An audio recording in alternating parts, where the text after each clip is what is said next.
আসসালামু আলাইকুম। সবাই কেমন আছো?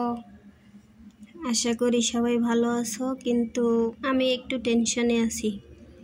কারণ এই যে পিঠাগুলা বানাইলাম, এই পিঠা আমাদের দিকে কেউ কুলি পিঠা বলে, তো বেশিরভাগই কুলি পিঠা বলে, কিন্তু তোমাদের দিকে কি পিঠা বলবে আমি জানি না।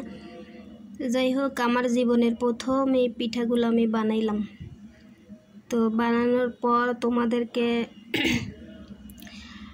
দেখাইলাম কেমন হয়েছে। এর ভিতরে অবশ্যই নারিকেল থাকে, নারিকেল গুড় দিয়ে, খেজুরের গুড়, আখের গুড়, তালের গুড়, যেটা দিয়ে পারে। যদি গুড় না থাকে তাহলে চিনি দিয়েও করা যায়। তো ভিতরে নারিকেলের পুর দিয়ে তারপরে পিঠাটা তৈরি করলাম।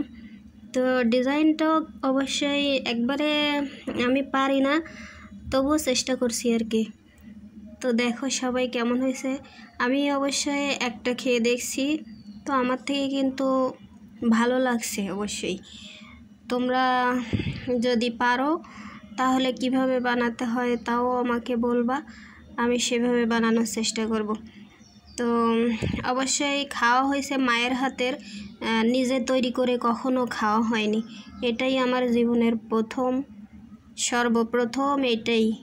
তো আলহামদুলিল্লাহ, মোটামুটি ভালো হয়েছে। তোমরা দেখে বলবো কেমন হয়েছে।